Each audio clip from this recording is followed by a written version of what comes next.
Halo teman-teman. Jadi kali ini kenalin aku Rizky selaku moderator workshop kali ini. Dan tentunya Palembang Digital akan ngadain workshop-workshop lainnya juga. Tapi untuk workshop selanjutnya eh, kita akan berbayar. Tapi tenang, buat para member Palembang Digital tetap gratis. Jadi buat teman-teman yang belum join Palembang Digital, boleh join dengan cara klik link di Instagram Palembang_digital dan jangan lupa follow Instagramnya ya.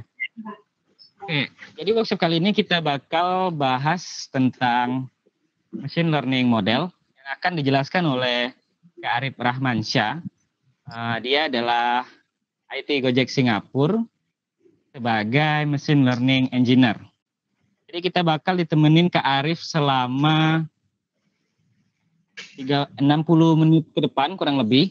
Jadi buat teman-teman yang bingung dan ditanyakan, silakan tanyakan pada sesi tanya jawab ya. Oke, terima kasih. Lanjut Kak Arif. Oke, terima kasih Rizky. Terima kasih juga buat teman-teman yang udah join. Semoga di akhir sesi workshop ini kalian udah ada gambaran tentang machine learning dan bisa nge-build machine learning aplikasi kalian sendiri. Oke, jadi kita akan ngobrolin 6 hal. Jadi apa itu AI, Artificial Intelligence, Machine Learning, sama Deep Learning. Apa sih buzzword ini yang muncul banyak banget di berita-berita. Kemudian kita bakalan kenalan lebih jauh lagi sama Machine Learning pakai metode 5W1H. Terus karena yang udah aku bilangin juga kita bakalan buat face detection model, aku akan jelasin sedikit tentang basic computer vision. Jadi gimana sih komputer tuh bisa melihat suatu objek, bisa ngenalin suatu objek dengan menggunakan machine learning. Nah, baru nanti di 456-nya kita bakalan nge-build face detection model sama nge-serve model itu sampai bisa muncul di website dan akhirnya demo. Nah, biar lebih seru, kita demonya di awal nih. Demonya di awal, bentar ya, aku lupa nge-run npm run watch. Jadi ini nanti setelah modelnya selesai kita tuh bisa nge-shop langsung di browser, di halaman website. Kalau udah jadi HTML file static kayak gini kita bisa nge-deploy-nya di mana aja nih. Nah, jadi ini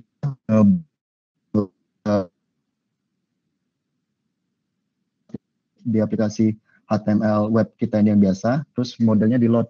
Nah, jadi face mesh detection ini dia bakalan ngedeteksi ada muka apa enggak. Nah, kemudian kalau ternyata kita pakai masker, dia bakalan ngasih skor nih apakah pakai masker atau enggak. Nah, ML ini lumayan pintar. Kalau misalnya kita pakai nutup pakai tangan, dia bisa detect juga nih. Atau pakai baju juga harusnya saya, tapi ya udah deh. Nanti jadi ini yang bakal kita buat. Jadi biar lebih semangat deh ini akan kita buat. Coba sendiri di sini.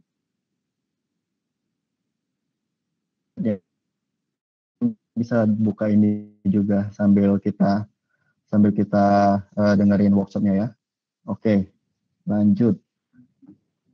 Nah, jadi kita udah tahu aplikasi ML itu apa, tapi apa sih bedanya AI, ML, DL? Nah, AI itu Artificial Intelligence. Jadi itu tuh pokoknya semua jenis teknik yang bisa ngebuat komputer tuh menyerupai manusia. Kalau machine learning itu tuh kemampuan komputer untuk belajar tanpa perlu diprogram. Dan sedangkan deep learning ini bagian lagi dari machine learning. Jadi deep learning itu digunakan untuk mengekstrak pattern atau feature dari, maaf ya, kalau sedikit berisik. Oke. Deep learning itu untuk mengekstrak pattern atau feature dari data. Nah, dia tuh pakai neural network. Neural network tuh kayak jaringan saraf pada manusia. Kita nggak akan fokus banget di deep learning sama di AI, kita lebih fokus di machine learning. Tentang DL-nya kita bakalan cerita sedikit-sedikit. Nah, jadi intelligence itu tuh beneran banyak banget subset apa tuh mata kuliahnya bisa dibilang gitu. Dan machine learning itu bagian dari AI, deep learning itu bagian dari machine learning gitu. Nah, contohnya gini, contoh artificial intelligence itu dia tuh kayak program-program komputer tapi dia tuh lebih general. Dia tuh bisa menyelesaikan banyak masalah sekaligus. Misalnya kayak Wolfram Alpha, IBM Deep Blue, video game AI. Nih, kalau kalian suka main Dota kan, Dota tuh susah loh mainnya. Nah, terus ada AI game, kalau kalian pernah dengar itu OpenAI. OpenAI ini bisa ngalahin OG yang juara dunia TI sekalipun, dia kalah sama si si AI ini. Nah, AI ini cara belajarnya juga agak sedikit berbeda sama machine learning. Itu nanti bakalan jadi bahasan lain juga, kalian bisa googling sendiri.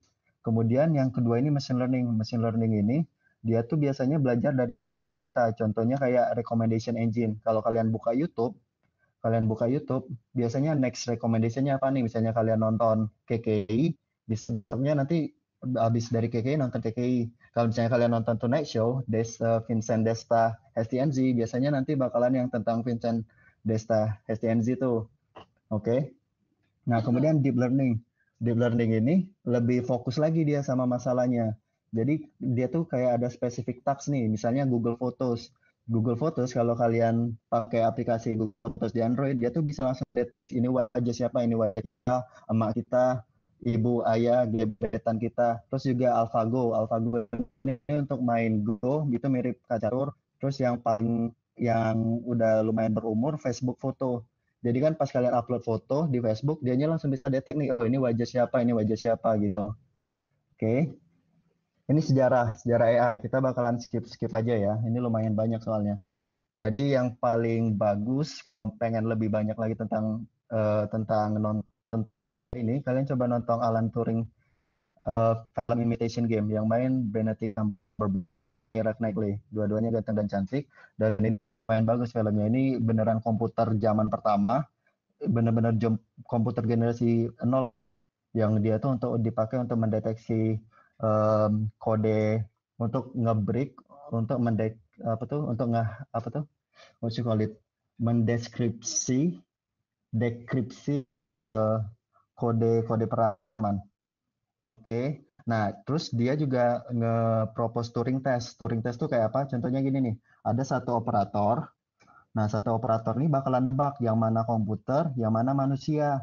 Nah, kalau ternyata si komputer ini bisa berpura-pura sebagai manusia, berarti dia udah lulus sebagai eh, lulus tes. Next, yang selanjutnya ini Deep Blue. IBM Deep Blue ini AI catur pertama yang berhasil mengalahkan juara dunia pada zaman itu, Kasparov. Oke. Next, nah yang 10 tahun terakhir, ini ada Amazon Alexa. Amazon Alexa ini mirip kayak Google, mirip kayak Siri, mirip kayak Google Assistant.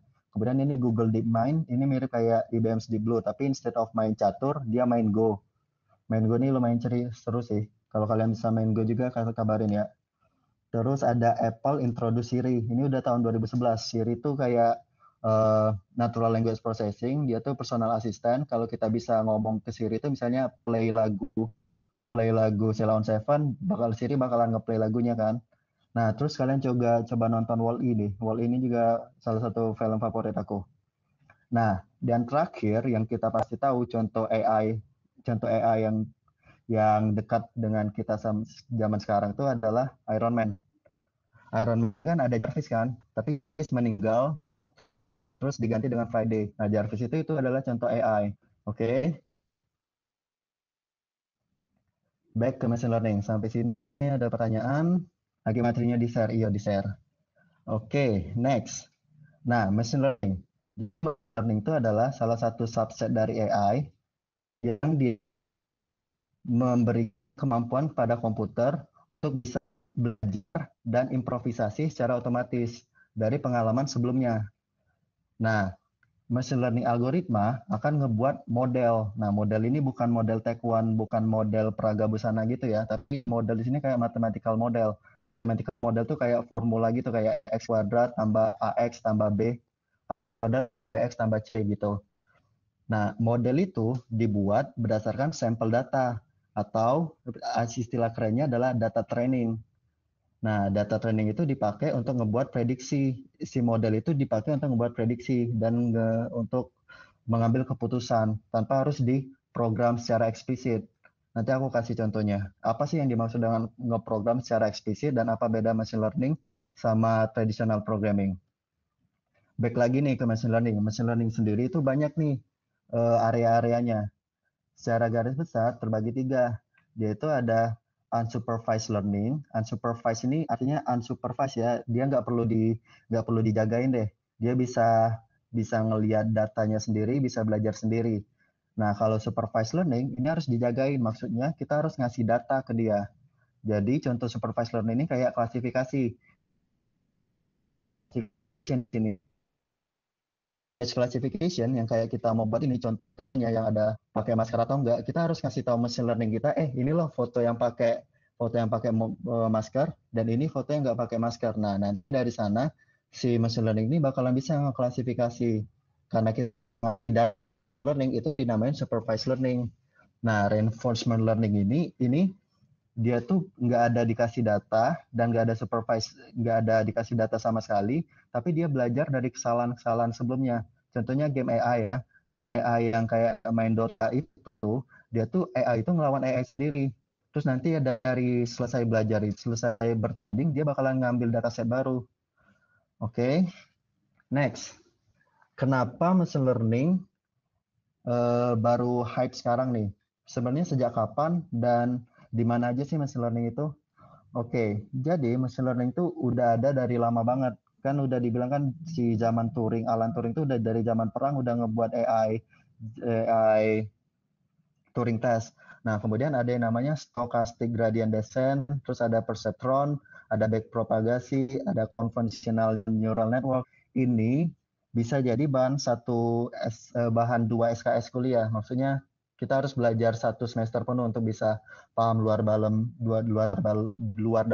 semua ini. Jadi untuk itu kita sip ya, tapi ini intinya ini dia ngebuat kayak jaringan saraf tiruan gitu.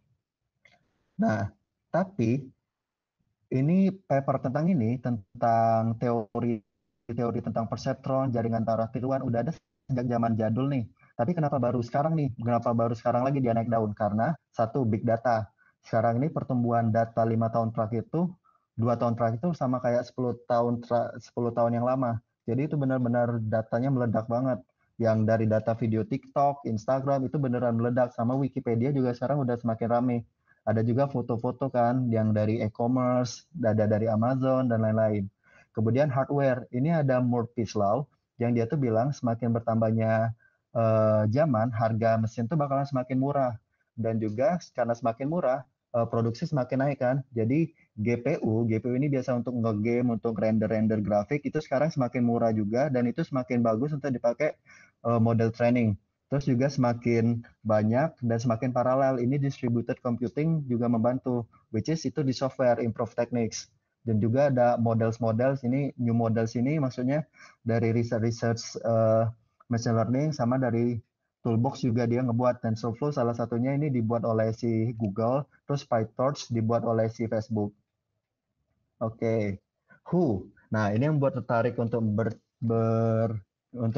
bercemplung di bidang data scientist. Dia tuh ada 3 secara garis besar, yaitu AI researcher. Dia ini yang ngeriset AI, jadi dia ngebaca paper, terus biasanya dia tuh emang S2 atau S3 deh. Terus dia juga bakalan ngepublikasi algoritma dia yang baru. Nah, kedua, data scientist. Ini juga lumayan seksi nih kerjaan ini. Jadi banyak banget kan lowongan pekerjaan untuk data scientist. Dia ini biasanya ngeanalisa big data, terus ngebuat experimentation, sama dia ngebuat machine learning juga. Nah, tujuannya dia ini bakalan ngedrive business strategy. Misalnya kayak di Gojek tuh ada food recommendation. Nah, food recommendation itu dibuat oleh data scientist. Nah, sedangkan aku sendiri di sini machine learning engineer. Machine learning engineer tuh dia tuh ngebuat sama ngedeploy machine learning model. Biasanya kerja sama data scientist. Jadi machine learning engineer nih yang ngebantuin data scientist biar bisa ngedeploy modelnya tuh secara scalable sama reliable. Jadi dia fokusnya bukan cuma di model, tapi gimana supaya model itu tuh jalan terus di production, enggak ngedown gitu. Oke, aku ambil nafas dulu ya. Sekarang how?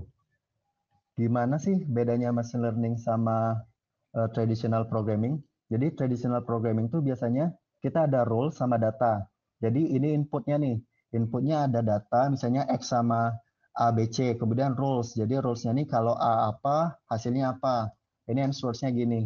Nah, tapi kalau di machine learning itu terbalik.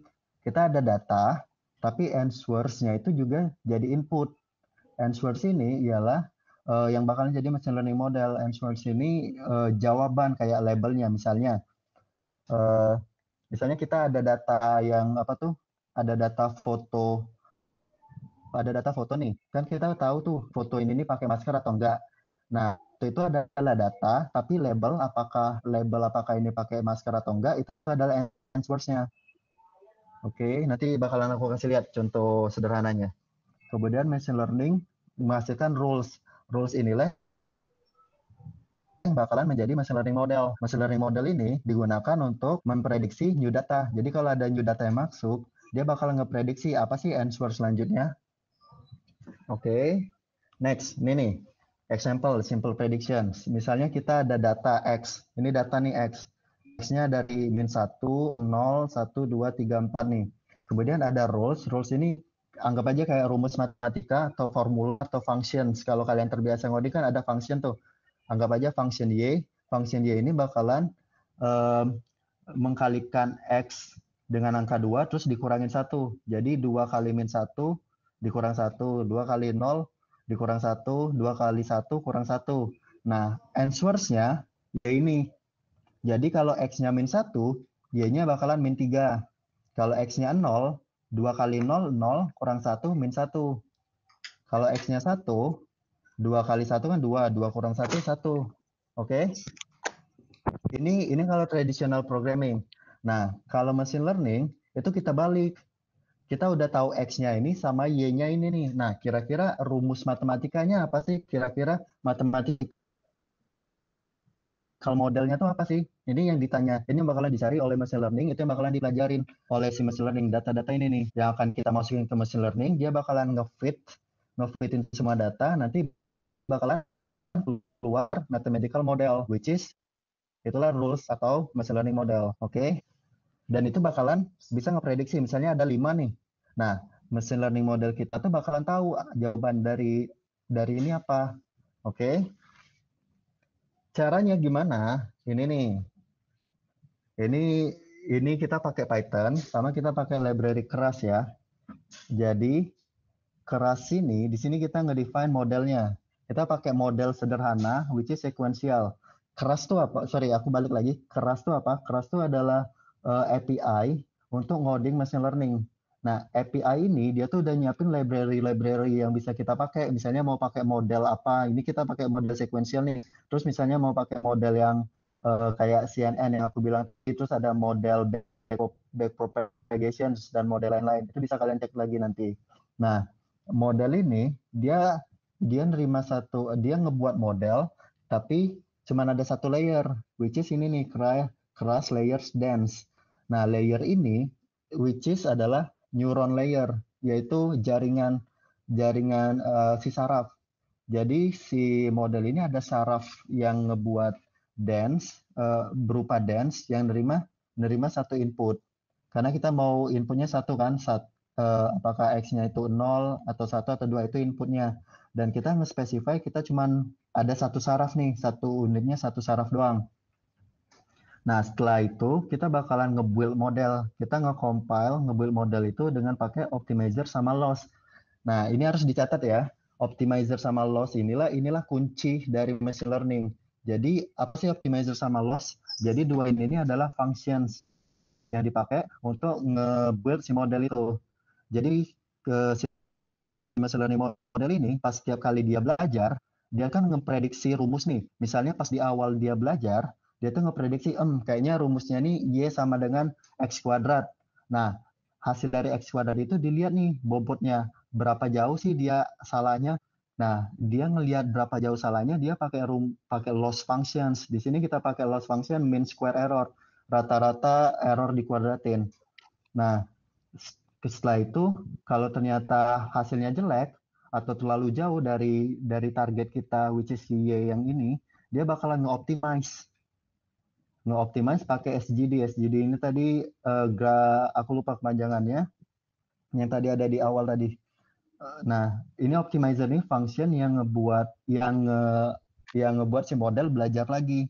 Jadi misalnya hasilnya terlalu jauh nih, optimizer ini bakalan nyuruh si model buat kalau mau nge-retire lagi, nge-optimize pakai parameter apa gitu. Nah, model ini belajarnya tuh pakai pas kita panggil fungsi model fit ini nih. Jadi model fit ini kita bakalan naruh X ke Y di sini. Nah, dia bakalan ngulang selama 500 kali. Dia ngulang tuh, misalnya di iterasi pertama dia pakai rumusnya X kuadrat. Ternyata X kuadrat lossnya terlalu jauh nih. Nilai lossnya terlalu jauh, akhirnya di-optimize. Akhirnya dia coba pakai 2X. 2X ternyata nggak terlalu bagus nih. Dia bakalan nge-retry lagi. Begitu 100 seterusnya sampai 500 kali. Nah, setelah selesai baru dia bakalan ngepredik. Oke, aku kasih lihat contohnya dulu ya. Nih, simple predictions. Jadi, pas pertama-tama kita nge-import library-nya, terus ini kita ngebuat modelnya nih yang tadi aku bilang. Kemudian kita nge-compile, ngebangun si modelnya kita pakai SGD. Setelah itu kita fit nih si model itu sebanyak 500 kali. Nah, jadi pas pertama kali, pas dia ngulang pertama, ternyata ternyata lumayan gede nih loss-nya 0,5. Loss ini artinya dari hasil hasil dari rumusnya dibandingkan sama expected min 3 lumayan jauh nih. Nah, akhirnya dia coba belajar berkali-kali. Setelah 500 kali, oh ternyata ternyata pas di epoch 500 kita udah dapat yang lossnya cuma sekitar 0, sekian sekian deh. Nah, akhirnya kita dapat si model ini. Model ini artinya udah belajar dari data X sama Y tadi, dia ngedapetin hasilnya, ngedapetin rules model apa tuh rumus matematikanya. Setelah itu baru dia ngepredik. Kalau misalnya X-nya 5, hasilnya itu dia bakalan ngeprediksi Y-nya tuh 8,9. Jadi kan X5 tuh tadi kan 2X kurang 1 ya, 2 kali 5 10, 10 kurang 1 9. Nah, dia tuh karena dia prediksi itu kan nggak mungkin 100% benar. Jadi ada probability-nya. Jadi dia yang mendekatin 9 which is 8,9. Begitu juga kalau X-nya 10. X-nya 10 kan. X-nya 10 tadi 2 kali 10 20 kurang 1 19. Jadi hasilnya 18,98 gitu. Jadi untuk ngebuat model simpelnya ngasih kita harus ngasih optimizer sama loss. Optimizer sama loss ini itu adalah functions yang ngebuat model, em, yang ngecun bahasa Indonesia tune apa ya? Yang ngatur, yang ngatur parameter si model gitu. Jadi kalau lossnya terlalu tinggi, dia bakalan mencoba optimize. Nah, alasannya apa? Kita bisa pakai yang udah disediain keras gitu. Sampai sini, lanjut ya. Churn, bukan churn. Tune Kak Ical. IDE-nya pakai Jupyter Notebook. Oke, thank you. Kita lanjut ya. Nah, kalian coba habis ini, kalian coba Google TensorFlow sama keras ya. Next. Sekarang kita mau ngebuat basic computer vision. Kita mau ngebuat image classifications. Misalnya image classification ini kalau kita manusia, kita tuh bisa dengan mudah ngitung ada berapa sih sepatu di sini? Ada dua nih, satu dua kan? Ada sepatu hak, ada sepatu sepatu cat. Tapi kalau kalau komputer itu bakalan susah nih untuk tahu. Mungkin dia bisa lihat kayaknya ke sepatu yang merah nih, tapi bukan bukan cuma karena warna merah kan, karena bisa juga karena bentuknya, mungkin karena ada tali, karena mungkin juga ukurannya kayak ukuran kaki gitu. Nah, yang warna merah ukurannya ada tali itu dinamakan feature. Nah, kita manusia, kita bisa tahu feature-feature itu karena kita udah pernah melihat sepatu-sepatu yang lain kan. Sama kayak kaki nih. Kaki itu biasanya ada 3 lubang, satu, dua, tiga. Terus biasanya panjang dan juga nggak mungkin bisa dipakai di baju kan, di badan, biasanya di kaki gitu. Terus tas juga, kita bisa melihat itu, bisa ngeklasifikasinya karena kita udah belajar banyak hal. Jadi mungkin selama hidup kita udah pernah pakai sepatu Bata, New Era, Adidas, Nike atau Converse atau punya sandal Swallow dan lain-lain kan. Nah, kita bisa membedakan itu mana sepatu, mana sendal, mana baju, mana celana karena kita udah melihat banyak hal. Nah, jadi ide computer vision tuh sama kayak gitu.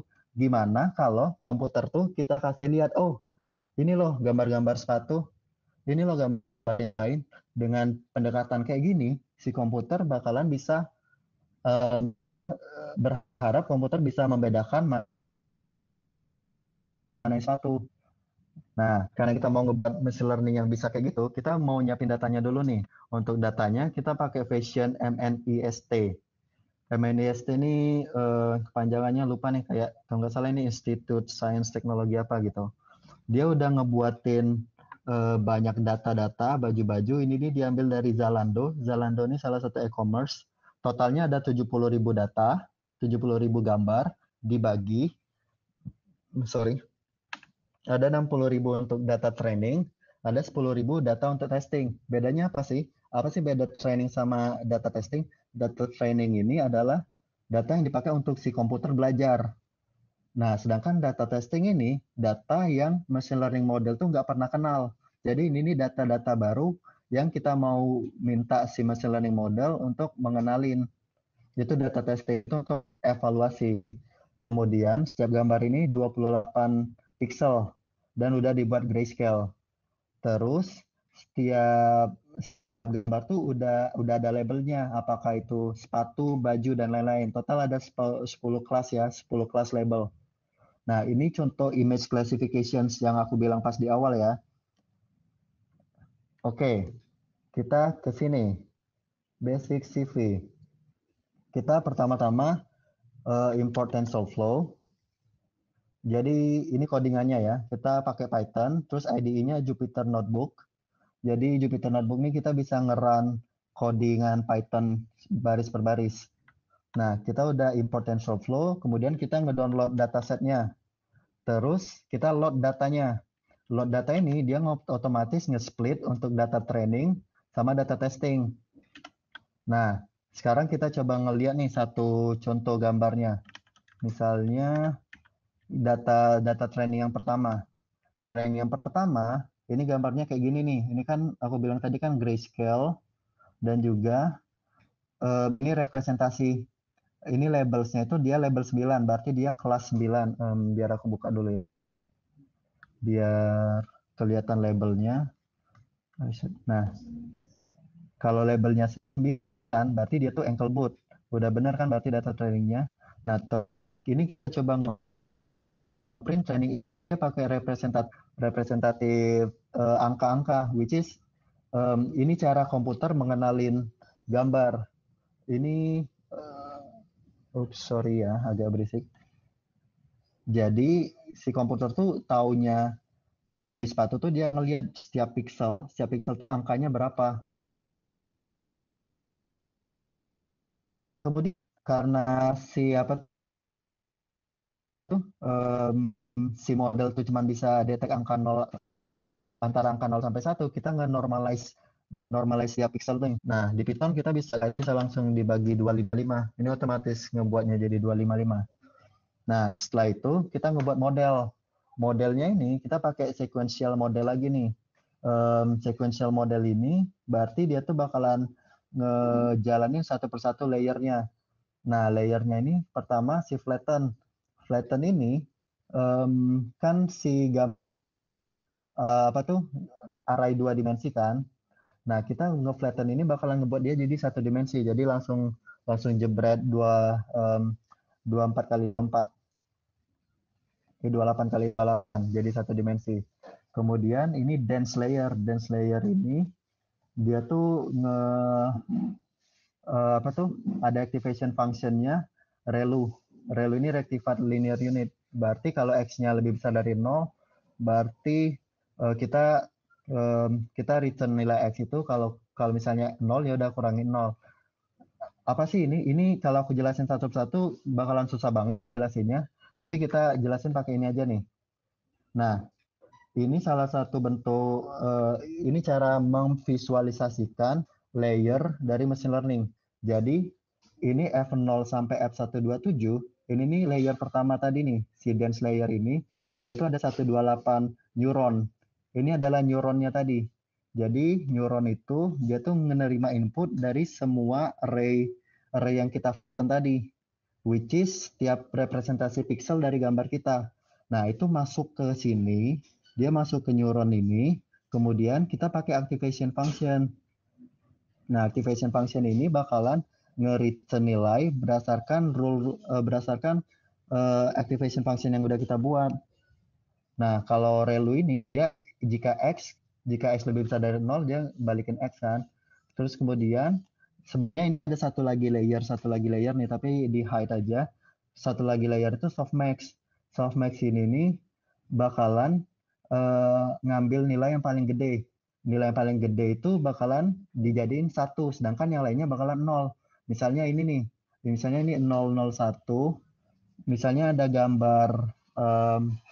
gambar sepatu kan, udah banyak function hasil dari si neuron pertama itu, jadi input untuk softmax selanjutnya, which is ini nih. Nah, jadi misalnya dari 128 neuron tadi, dia tuh balik lagi jadi input lagi ke 10 neuron selanjutnya. Di layer selanjutnya, dia bakalan ngoptimisasi lagi. Oke, untuk yang ginian nggak usah deep down banget, karena ini beneran lumayan rumit. Oke, jadi ini yang intinya tadi ya. Ini yang 128 berapa sih tadi? 28 kali 28 784 image pertama tadi. Dia masuk ke layer neuron pertama which is dense neuron itu, dia yang pakai fungsi ReLU. Terus kemudian dari hasil ini dia masuk ke ke softmax. Jadi dia yang melihat dari 128 itu mana angka yang paling besar, dia bakalan di softmax dan dinaikin nilainya jadi 1. Jadi misalnya ini 10, ini sepatu, dia melihat label 9 ini, which is yang angka 10 tadi, yang di sini nih. Nah, softmax itu yang bakalan ngelihat rule-nya. Oke, kita skip aja bagian itu ya. Untuk bagian tentang pakai modelnya itu, kalian bisa baca crash documentation ya. Next, setelah kita ngedefine neural network-nya, kita bakalan nge-compile. Sekarang kita pakai optimizer Adam. Adam ini salah satu bentuk optimizer yang emang bagus untuk image classifications. Kemudian loss-nya kita pakai sparse categorical. Ini categorical karena kita udah mengkategorikan sebanyak 10 kelas nih di sini. Kemudian matriksnya akurasi, kita lihat akurasinya berapa. Nah, di sini dia ngefit training image sama training model. Epoxnya cukup 5 kali aja karena kita udah modelnya udah lumayan bagus nih. Ini belum aku jalanin. Oke, itu kita nge-build model, kemudian kita nge-train. Nah, di sini dia nge-train sebanyak 5 kali. Pertama, pas pembelajaran pertama, epoch pertama, akurasinya 0,8 nih. Kemudian dia belajar ulang, akhirnya 0,89. Nah, setelah itu kita bisa nge-evaluate model kita dengan test image dan test label tadi. Kalau kita evaluate, ternyata akurasi model kita 0,87, lumayan deh. Selanjutnya kita mau ngetes model. Kita mau ngetes model pakai image yang pakai test image. Ini tes data kita punya yang udah kita split tadi di atas, which is ini sepatu kan. Nah, kita coba ngepredik test image. Ini pas dia ngepredik, dia bakalan ngepredik semuanya. Tapi kita bakalan cuma ngeprint classification 0. Artinya untuk yang image pertama ini, hasil klasifikasinya apa sih? Nah, klasifikasi ini dia tuh ngebalikin 10 array di sini, which is itu adalah skor untuk setiap label. Jadi misalnya 3,0 berarti eh, apa tuh eh, kemungkinan dia adalah label 0 which is t-shirt itu tuh sebanyak 0,003 sekian. Nah, tapi kalau labelnya 9 ini cuma 0,9 which is 99%, yaitu si sepatu ini tadi. Oke. Sampai sini pasti ada pertanyaan, tapi simpan aja dulu. Pasti banyak ngomong di sini ya, di nge-build model. Dan ini emang kita nggak akan fokus banget di sini. Kita lebih fokus di gimana cara make si neural network. Dan emang di bagian situ rumit banget. Oke, next. Cek dulu deh ada pertanyaan nggak. Nggak ada pertanyaan ya, sip. Next, kita mau nge-build face detection model. Face detection model ini jadi ada 3 komponen nih sebenarnya. Jadi pertamanya dataset. Datasetsnya itu diambil dari Bing API, Kaggle dataset, sama RMFD dataset. Itu bisa kalian lihat juga di repositorinya. Oops, bukan find in folder, reveal in Finder. Jadi ini datanya. Jadi with marks tuh datanya gini nih. Ini data-data orang dari banyak dari internet deh pokoknya, ya. Kemudian ini data-data with marks. Oke. Setelah itu kita bakal pakai model MobileNet V2. Jadi si MobileNet V2 ini adalah pre-trained model. Nah, di machine learning model, kita tuh bisa ngebuat model on top of another model, existing model. Jadi misalnya ada orang yang udah ngebuat model lain nih, nah kita bisa pakai model itu. Nah ini dinamain transfer learning. Jadi dia si model ini kan udah pernah belajar nih, hasil belajarnya ditransfer ke model kita yang mau kita buat. Nah model net V2 ini dibuat lagi oleh si Google. Dia tuh ngebuatnya dari datasets yang jumlahnya 1,4 juta 1,4 juta gambar deh. Dan dia juga udah ada banyak-banyak labelnya, ada 1.000 label. Jadi dia bisa ngedetek label. Pasti dia ada label apa tuh? Kategoris kayak wajah, tangan, dan lain-lain. Jadi base knowledge ini, pengetahuan dia itu udah bisa kita jadiin untuk ngebuat model kita. Nah, setelah modelnya dibuat, kita bakalan pakai TensorFlow.js biar bisa pakai model itu di browser. Nah, dia tuh bakalan kayak gini nih. Jadi ada dataset kan, dataset yang pakai masker sama dataset yang nggak pakai masker. Kemudian dataset itu dimasukin ke machine learning kita. Dan kita tuh build on top of TensorFlow, Keras, sama MobileNet V2. Hasilnya machine learning model dipakai oleh TensorFlow.js dan dipakai untuk di browser. Oke, kita lihat training model. Tada, ini install dependency, kita nge-preprocess dataset. Jadi kita buka dulu dataset, kita load image dataset, kemudian dataset tadi diubah jadi array. Karena again si komputer kan nggak ngerti tentang gambar kan, jadi kita harus balikin ke array, kemudian kita preprocess. Preprocess ini dia ngebuat jadi grayscale, nggak jadi grayscale sih. Oke. Kemudian kita split nih datanya. Kita split datanya, jadi ada data untuk training, ada data untuk testing. Ada data untuk testing. Oke, selanjutnya kita mau ngebuat model. Nah, model yang kita pakai ini MobileNet V2 tadi yang udah aku bilang. Ini jadi jadi dasarnya deh.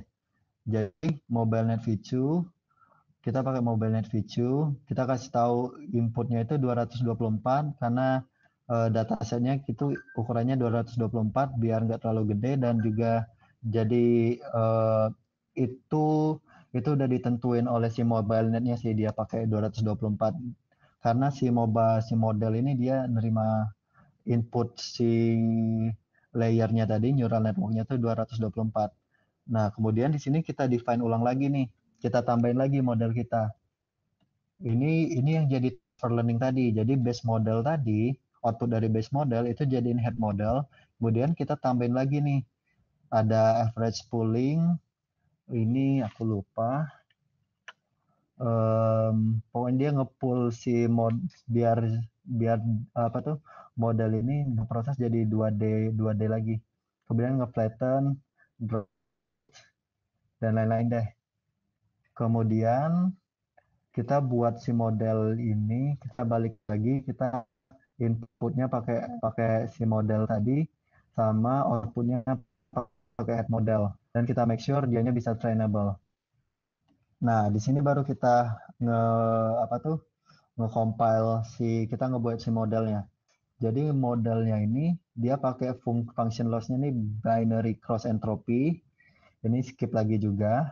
Optimizernya dia pakai Adam. Adam ini optimizer yang emang bagus, emang untuk image classifications. Tapi kita specify learning rate sama mau epochnya mau berapa banyak. Ini decay-nya juga. Matrixnya akurasi. Setelah itu kita model fit nih. Nah, model fit ini juga ada pakai data augmentation. Data augmentation ini nge-modify data training. Jadi dia ada nge-cropnya, ada nge-rotate image juga. Terus steps per epoch juga kita specify nih, mau 95 kali aja nih. Ada validation datanya, validation steps. Ini dia di sini trainingnya mulai.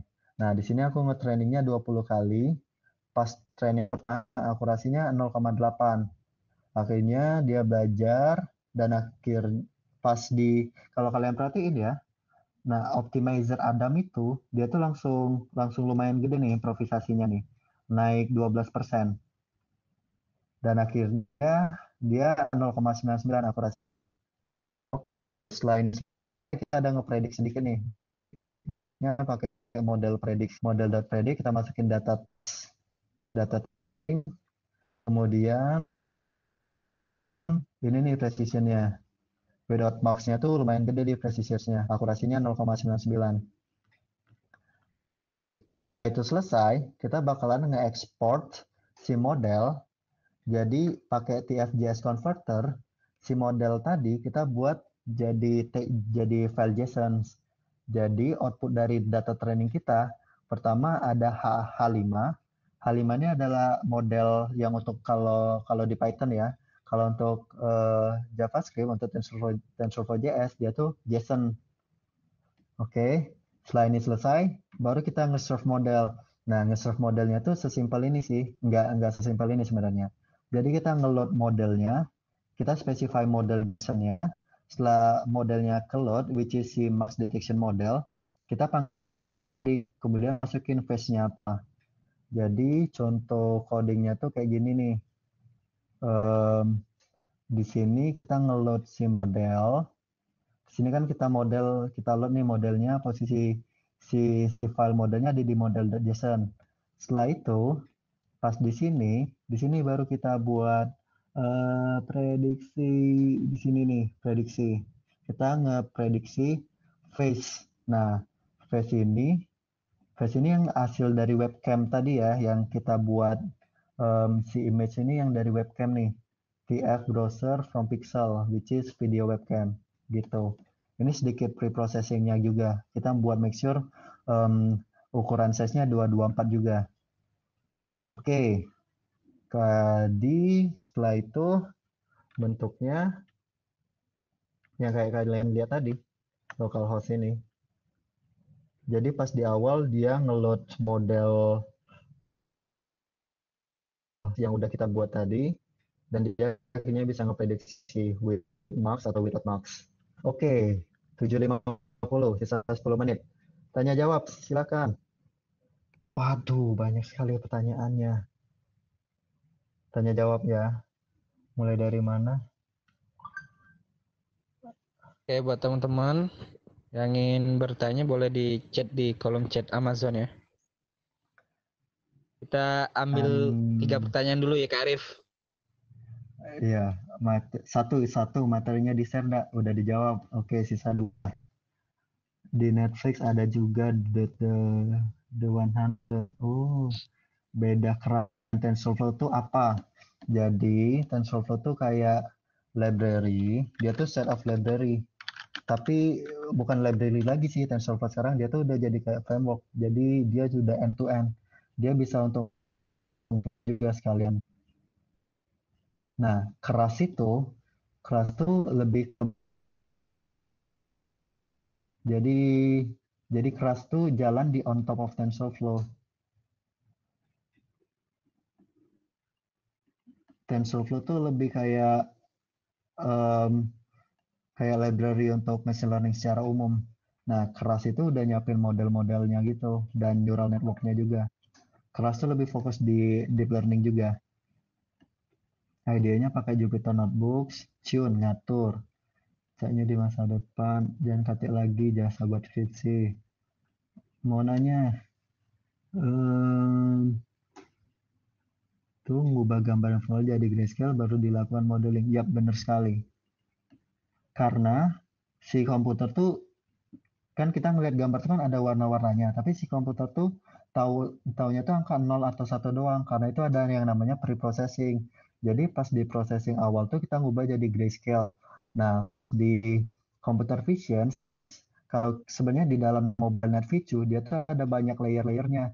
Ada yang dia ngebuat yang em, yang apa tuh ngubah warna grayscale tuh jadi cuman garis-garis doang.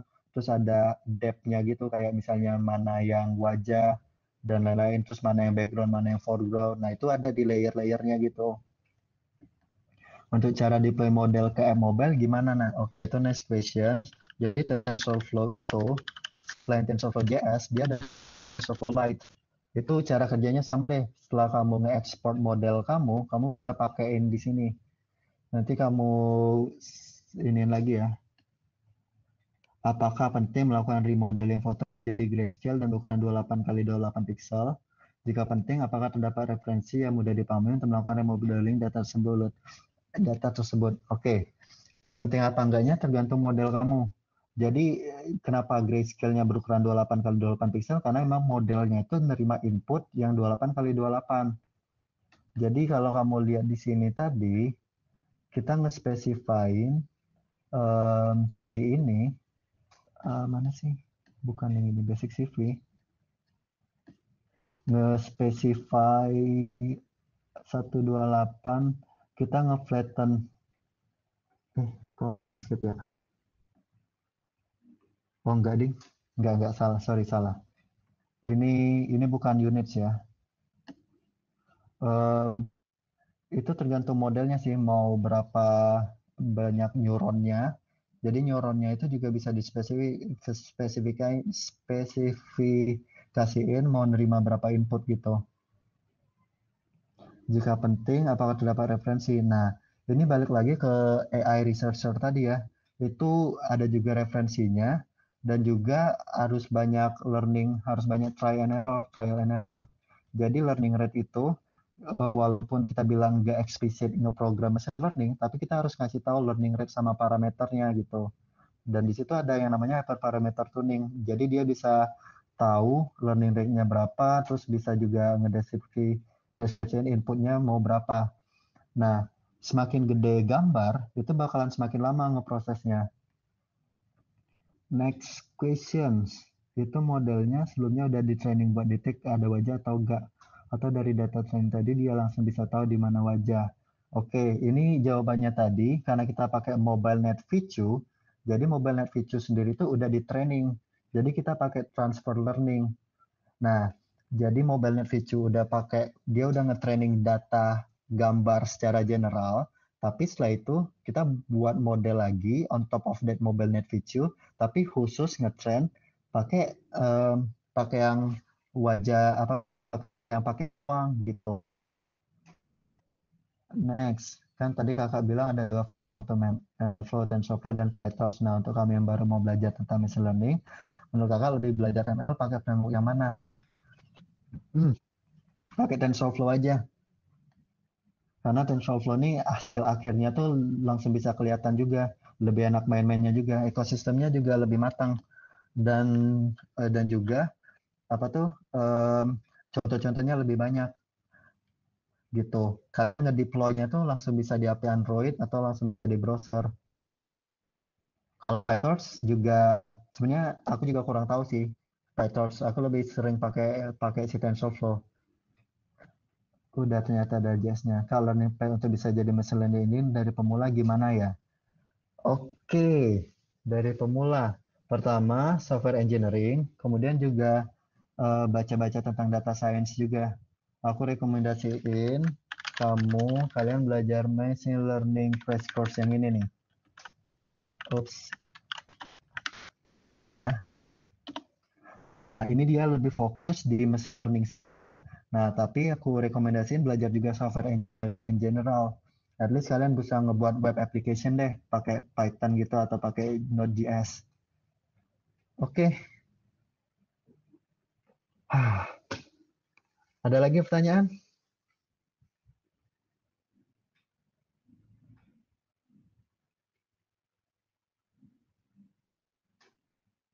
Halo? Ada pertanyaan lagi Kak Arif. Oh, ada di bawah. Ah, Kak, kalau saya nggak pintar matematika, saya bisa jadi machine learning engineer? Bisa. Bisa. Kan sekarang ada kalkulator tuh. Tapi agak sulit sih. Bisa sih, bisa. Oke, kalau jadi machine learning engineer bisa. Tapi kalau mau jadi AI researcher itu susah. AI researcher itu yang aku bilang tadi, yang dia ngebuild ngebuild apa tuh algoritma baru. Nah, apa tuh si AI researcher tuh emang harus kuat matematik tuh. Machine learning engine gak banget. Aku gak pinter-pinter banget sih. Lanjut. Karir TensorFlow sama dengan sklearn atau keras sama dengan sklearn? Oke, untuk ngejawab ini, kita sekalian buka sklearn nih, buat yang masih bingung. Jawabannya keras sama dengan sklearn, by the way. Karena sklearn ini juga punya banyak apa tuh, eh, library model-model yang udah bisa langsung dipakai gitu. Sklearn ini juga bagus untuk question answering, untuk text processing deh. Nah, bisa spam detection, bisa image recognition juga dia. Untuk clustering juga ada k-means gitu. Nah, hasil testing tadi caranya gimana? Apakah dengan nambah data gambar di training atau ada cara lain? Oke, nambah data training itu bisa, tapi cara yang paling efektif itu adalah dengan kita ngetune si model. Jadi model tadi tuh, em, model tadi tuh, aku kasih lihat screenshot deh, mobile net feature architecture. Contohnya ini si orang ini udah mobile net ya. Nah, dia tuh ini layer-layernya nih.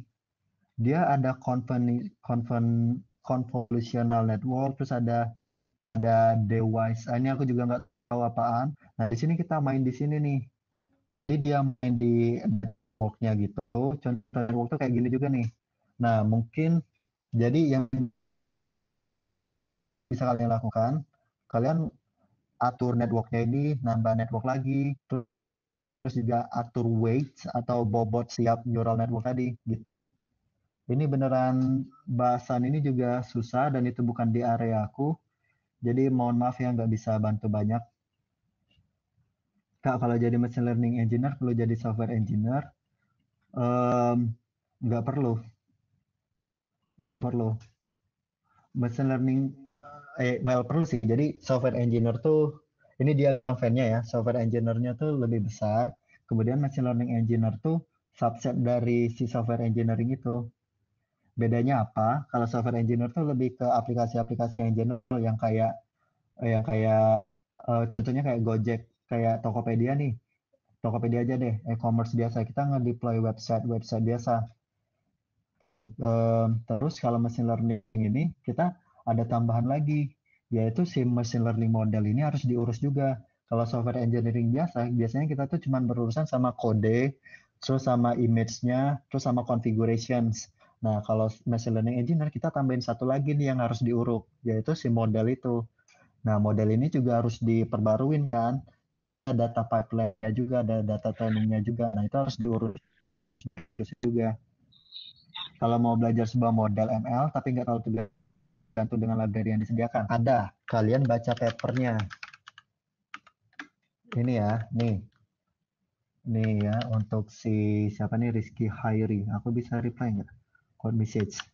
Nih, kalian, aku lupa websitenya apa, tapi dia tuh ada state of the art paper gitu deh.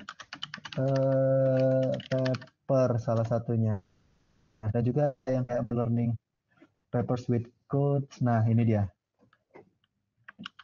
Nih, kalian baca-baca paper di sini ya. Lumayan lah untuk tidur, untuk nyari ngantuk. Oke, ini kalau jadi yang aku contohin ini, yang aku contohin di workshop kita ini nih black box learningnya dan udah ada teori-teorinya, pakai layer ini, kita tinggal pakai.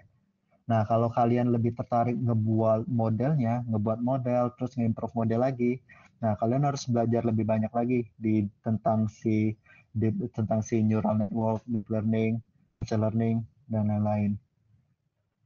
Oke, aku agak scroll ke atas ya. Kak, ada tips nggak? Oke, Kak, apa kita bisa ngeklasifikasi datanya menggunakan Python tanpa manual? Ngeklasifikasi data trend? Nggak, ini harus kita manual. Kita harus kita harus ngeklasifikasinya manual karena ini juga susahnya di data science itu data set. Jadi data trainingnya kita harus kumpulin, kita harus nge-label sendiri juga, terus kita harus desain sendiri. Nah, beruntung sekarang udah banyak big data juga dan udah banyak orang-orang yang melakukan riset. Kita biasanya tinggal pakai dataset yang orang punya. Pakai ini juga udah ada orang yang pakai. Udah, jadi aku tinggal comot aja. Ini harus sendiri, harus download. Nah, tapi ada satu nih. Biasanya kalau kalau udah ada orang yang nyiapin, kita biasanya tinggal pakai. Misalnya contoh kayak Fashion MIST tadi nih. Nah, kalau kamu mau ngelihat ngelihat oh, desain orang, kalian bisa lihat di sini nih, TF Keras Datasets. Jadi tadi ada Fashion MNIST, terus ada dataset IMDb. IMDb ini untuk data data film ya. Terus ada MNIST biasa itu tuh untuk handwritten. Jadi MNIST handwritten tuh udah dibuatin orang juga nih. Ini aku ingat banget zaman kuliah tuh dosenku manual sendiri loh. 1, 2, 3 ABC. Nah, tapi udah ada orang yang berbaik hati ngebaca dataset nih. Nah, dan kita tinggal panggil aja tf.keras.dataset.mnist gitu. Ini banyak nih datanya. Ada juga data tentang housing perumahan. Lanjut, ngejawab kan Nayaka? Kak, bersalah gaji ML engineer atau software engineer? Bersalah gaji, udah tahu aku Kak. Udah tahu aku Kak. Kali B di sini gaji Kak Faisal lebih besar dari gaji aku. Kak Faisal kan software engineer, aku ML engineer lah. Tergantung level juga sih. Tapi kalau levelnya sama, menurut aku lebih gede gaji machine learning engineer. Kalian bisa googling sendiri ya, ML engineer salary sama software engineer salary. Nah, googling data scientist bedanya apa Kak? Data analis nih nggak terlalu pakai machine learning model. Dia tuh kayak ngeliat data-data yang lama, kemudian kayak nganalisis data yang lama tuh untuk ngelihat kayak pattern-patternnya. Biasanya data analis nih dia tuh pakai forecasting dan regression doang. Palingan segitu. Nah, tapi data science ini bisa lebih banyak lagi. Tapi data analisis itu juga bagian dari AI, dari data science. Jadi data science itu diagram Venn lebih gede lagi. Nah, di dalamnya ada data analisis. Data analisis ini kayak exploratory datanya gitu. Misalnya ada data yang overfitting, underfitting, terus juga ada sorry, bukan data underfitting atau overfitting ya, tapi misalnya ada data yang seasonal, ada data yang apa tuh namanya, ada yang data yang spikes. Dia harus bisa ngelihat pattern-pattern kayak gitu. Terakhir ya ini, waduh, waduh, waduh. Em, Pas ada case overfitting di permodalan training data,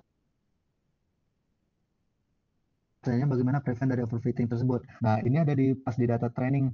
Biasanya pas kita nge-train model, kita tuh pakai plotting. Em, Dia tuh aku nge-save, wait ya, deep learning, salah, yang ini nih. Kelihatan kan screen-nya? Overfitting, mana ya? Ini bukannya. Nah, ini nih. Nah, dia tuh harus sering-sering ngeplot. Jadi biar dia tuh tahu datanya kapan overfitting, kapan kapan dia enggak. Di sini nih dia harus tahu nge-stop trend. Jadi pas di awal, jadi pas eh, dia nge-training, dia tuh sering upload aja biar ngeliatin di sini nih kapan dia overfitting, kapan dia underfittingnya. Next, Kak, menurut Kakak untuk penelitian lebih baik mana Kak? Pakai dataset publik atau dataset buat sendiri? Dataset publik. Kalian bisa tekor kalau kalian buat dataset sendiri, karena dataset machine learning itu harus banyak, nggak cuma bisa 100. Dan juga kalian harus bisa ngevalidasi data itu. Kalau misalnya datanya obvious, kalian bisa validasi sendiri nggak apa-apa. Tapi kalau misalnya ada data yang kayak objektif, misalnya kalimat ini positif atau negatif nih, misalnya di komen Instagram. Nah itu kamu nggak bisa subjektif, nggak bisa sendirian, harus ada orang lain biar datanya itu nggak bias. Kalau yang tadi kan contohnya dari Python, kalau dari Java atau PHP gitu Kak, apakah bisa terintegrasi? Bisa, tapi aku kurang tahu tuh. Susah sih di situ. Lebih enak pakai Python sih. Karena Python emang khusus untuk emang rasain yang di Java atau PHP bisa 10 line, di Python tuh bisa cuma satu line. Dia lebih simpel kalau pakai Python dan library-nya lebih banyak di Python. Komunitasnya juga lebih banyak di Python, tutorialnya juga lebih banyak di Python. Nah, kalau cara lain nih, kalau misalnya nih, ini aku misalnya nih kan di apa tuh di Gojek, Gojek kan aplikasinya kan Android, Android kan pakai Java. Nah, kok dia bisa ada machine learning? Itu kita bakalan ada komunikasi antara aplikasi Android sama aplikasi Python. Jadi, jadi si model itu tuh kita bungkus di web service. Nah, web service ini dipanggil oleh aplikasi Android. Jadi aplikasi Android nanya web service tadi, terus web service itu yang nanya si model. Itu cara integrasinya kalau mau pakai Python dan Java PHP. Oke, I think that's all.